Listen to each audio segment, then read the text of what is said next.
All right, today we're breaking down a really provocative analysis that ties together a military standoff way up in the Arctic with a high-stakes showdown in the Swiss Alps. It's a story that basically flips the script on recent geopolitical events, so let's just dive right in. So the whole analysis we're looking at today kicks off with this pretty startling question. It makes the case that what we've been seeing isn't just, some diplomatic bickering. No, it's a sign of a much, much deeper conflict. So let's really get into the claims behind this idea.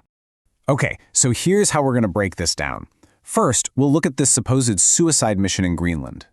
Then, we'll dig into the claim that the old order is falling apart at Davos. And finally, we'll see what this new plan is, the one being set up by someone this analysis calls the Great Disruptor. Right, first up, Greenland. Now, according to the analysis we're digging into, the recent tensions over the island, well, they weren't just about some quirky real estate deal. Not at all. The claim is that this was actually the opening shot in a much bigger fight. So the analysis hones in on this military deployment as the first major move. It's argued that this wasn't your run-of-the-mill training exercise. No, the message here was apparently crystal clear. Some key European NATO countries were getting ready to militarily defend Greenland if the US tried to acquire it.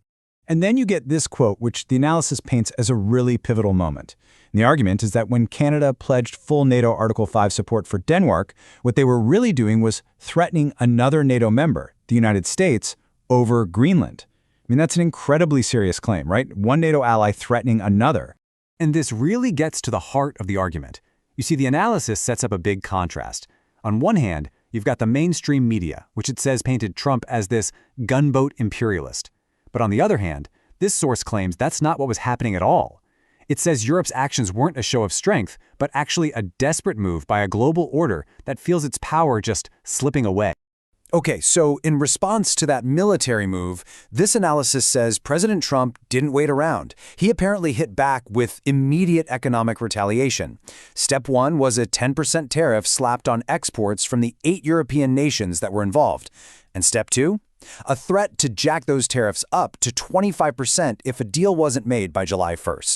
And this quote is used to really hammer home how high the stakes were. The language here suggests this wasn't just some political spat. No, it was framed as a very dangerous game, one that was totally unsustainable and had huge implications for global security. But here's where the analysis really pivots. The argument is that Greenland, that was just a symptom.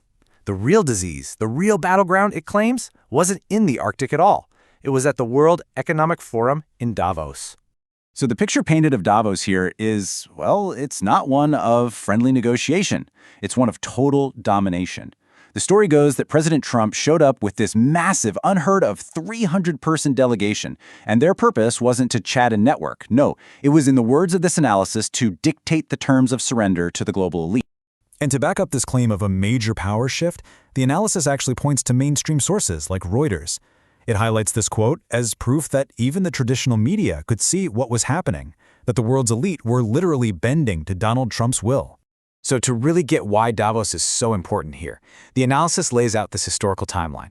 It argues that the World Economic Forum's founding back in 1971 wasn't an isolated event. It happened right as the US dollar was yanked off the gold standard and right as the modern environmental movement was kicking off. The claim is that all these things together created what it calls a globalist financial dictatorship that's been running the show for the last 50 years. So, according to this viewpoint, the war that's been waged for all those years hasn't been fought with tanks and bombs. It's been fought through something it calls hybrid warfare. And what's that? Well, it's defined as this long-term, organized effort to weaken the U.S. from the inside out by going after its culture and its most important institution. And what were the main weapons used in this hybrid war? Well, according to the analysis, it's these big global initiatives we've all heard about. Things like global warming, climate finance, and more recently, the Great COVID World Reset. The argument is that these were all schemes cooked up by the WEF with one single goal in mind: get rid of sovereign nations and replace them with a global government run by a tiny, self-appointed group. Okay, so if the old order is supposedly collapsing, what's supposed to replace it? That brings us to the final piece of this analysis, the new plan that's allegedly being put into action by the Great Disruptor. And once again, the analysis points to the mainstream media to make its case, this time quoting the BBC. They apparently framed Trump's Davos speech as something that could be called the Great Global Disruption. And the key takeaway here is that this wasn't just random chaos. No, the idea is that this was a deliberate, intentional takedown of the old system. So how do you build this new order? Well, the analysis claims it all starts with a brand new global institution. And if you want a permanent seat at this new table, the price of admission is $1 billion. A cool billion. And this new group is called the Board of Peace. It's described as a fast-moving, practical alternative to the UN. The first job on its docket is supposedly rebuilding Gaza, but the bigger mission is to solve conflicts as they pop up all over the world. We're told that invitations went out to 60 nations, and that list even included Russia. So the ultimate conclusion of this analysis is that the 50-year reign of the Davos Consensus is officially over. Kaput. The old way of doing things, where a small, self-appointed group of elites made all the big decisions for the entire world behind closed doors, that's done. The source claims that door hasn't just been opened, it's been kicked clean off its hinges. And really, this final quote just wraps the whole thing up in a nutshell. The Great Reset has met the Great Disruptor. It frames this whole moment as a massive, historic turning point. A final showdown between two completely different ways of seeing the world, with a new order supposedly rising from the ashes of the old. So, there you have it. That's the analysis we're breaking down today. It paints this incredible picture of a dramatic power shift, a story that stretches all the way from the Arctic ice to the mountains of Switzerland.